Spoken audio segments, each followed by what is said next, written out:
Welcome back, guys. Now today we'll be seeing if the F-20 Tiger Shark should be added to game. We'll also be predicting whether it should be added or how it will be added. Also predicting when it will be released. Now this aircraft is a pretty decent aircraft because it is based on the F-5 airframe. And it's actually funny because a lot of aircraft are based on the F-5 airframe, including the T-38 Talon and the F-18, just to name a few, or YF-17, which was basically the old derivative of the F-18. And the F-5 was actually its first starting point for that, which is actually pretty cool. Now, with this having ties to the F-18, the F-20 Tiger Shark is actually more similar to the F-16A, but it just wasn't better because the F-16A could go a lot further with its bigger fuel load and was technically newer and wasn't based on an old airframe. Also, the F-16 was going to be used in the U.S., unlike the F-20 Tiger Shark, which would only be sent to aggressor squadrons and only be sold as export, because at the time, the U.S. did not want to sell highly advanced aircraft to other nations. Now let's talk about how this aircraft will be implemented into the game and its characteristics, because this thing has pretty good stats. It has a max speed of Mach 2, and its AOA was increased because they gave it upgraded fly-by-wire, which is pretty decent, and it had a 9G limit. Now, this aircraft did black out 2 pilots, causing 2 of them to crash, but it wasn't due to the aircraft breaking, it was due to the pilots blacking out, which is quite sad. Now, this thing had a climb rate of 52,000 feet a minute and also had a thrust weight of 1.1, which is really, really good. This thing could go into a rate fight.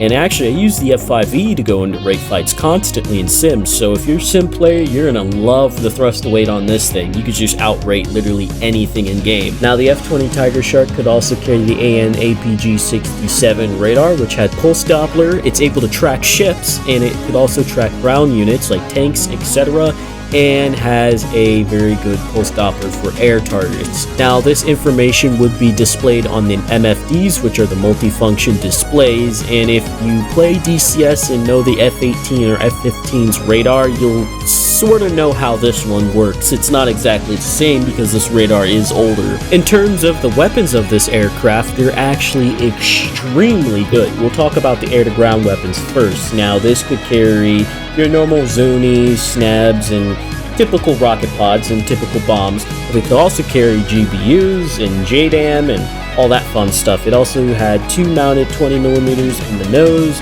and I forgot to mention it carries Maverick missiles, so basically a similar payload to the F-5E, just with more guided weapons, including the guided bombs. It also carried the AGM-84 Harpoon anti-ship missile, but I don't think Gaijin's going to add this, partially because, well, it costs money to make these models, and the second reason is because, well, kind of pointless right now, but it is something to note because the radar is capable of tracking ships. Now, since its first flight was in 1982 and the AIM-9L was introduced in 1976, I'm pretty sure this thing could carry the AIM-9L, although I can't find any sources claiming that it did, so we'll just go with the next best thing. This thing definitely carried the AIM-9Ps and the P5s, and the AIM-9 P5s were all aspect AIM-9Js basically, so you could expect that to be added at least. And that's not even the best thing the F-20 Tiger Shark could carry, because this thing carries the AIM-7F, the AIM-7E, the AIM-7E2, and perhaps, maybe in theory,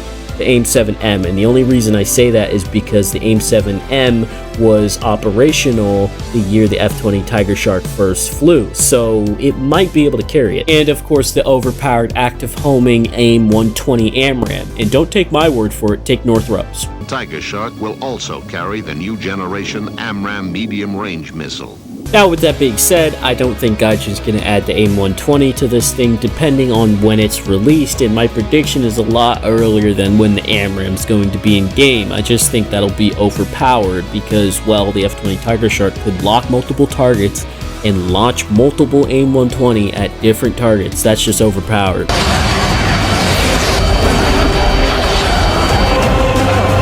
Well, with that being said, let's see how this thing will perform in BVR.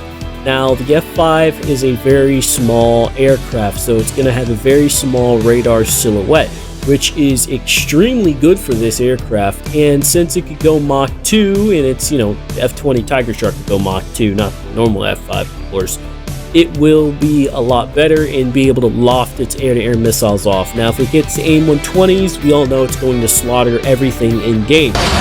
But if it gets the AIM-7s, it'll be a little different, but I still think this will dominate the BVR section because, well, it would technically have the best radar in game, unless Gaijin decides to ever update the F4EJ Kai radar. Even though this would be extremely good at BVR, this would be even better at ACM or BFM because this thing has a thrust of weight of 1-to-1, which means it can outrate basically anything in the game currently, which is insane. So you can just go for a rate fight and outturn literally everything and just box to him and kill him. So this jet has extremely good maneuverability. It also has, you know, it's upgraded fly-by-wire, so it's going to help with maneuverability and stability. And if you've even taken the F-5E in Sim, if you take that thing in a 1v1, you're likely going to kill whatever target you're trying to kill, just because the frame of the F-5 is such a good dogfighter, and I think it's underrated. So the F-20 Tiger Shark is just going to take that and excel it because it has a better engine, it's going to go a lot faster, and it's also going to be able to rate fight better and turn better. In fact, that's why 2 pilots blacked out and died, as I've stated before.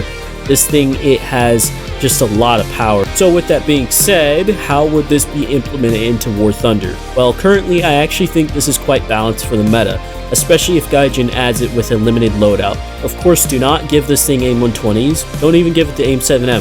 Just put the AIM-7Fs on there, give it your crappy typical radar Gaijin puts on all the aircraft, and this thing will pretty much be balanced in terms of technology. In terms of raw performance, it'll probably be the best fighter jet in game, but that's not really too big of a stretch because still people will manage to die in it. Another thing to note is that WarThunder will likely make this an event vehicle for the US because this is technically not a US fighter, even though it is. The US was only going to use it for their aggressor squadrons and then just export it to other nations because they wanted something downgraded to export instead of giving away, I don't know, an F-16 or F-15.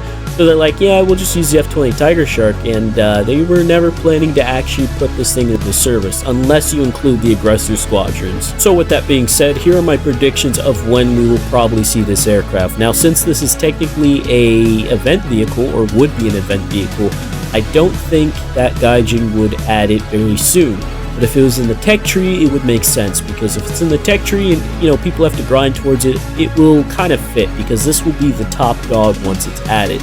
But as an event vehicle, you're giving away a top dog, which I guess they've done with the MF, but this thing would just slaughter everything. So I don't think Gaijin's going to give this as an event vehicle too soon, maybe at the end of this year or next year. But if they're to put it in the tech tree, they could do it in maybe like 2 updates and it would sort of fit, because you have to grind all the way down to get it. Depending on when it's added, Gaijin will probably put it on godly repair costs, because if this thing is added now and the meta's jacked up because of it, it's probably going to have a high repair cost. But if it's added and we already have the F-16A and the MiG-29A, then it'll probably have a low repair cost, sort of like what they did with the Harrier when it first came out. Either way, guys, like, share, and subscribe. Join the Discord down below for more news on modern aircraft and WarThunder. Take care, guys.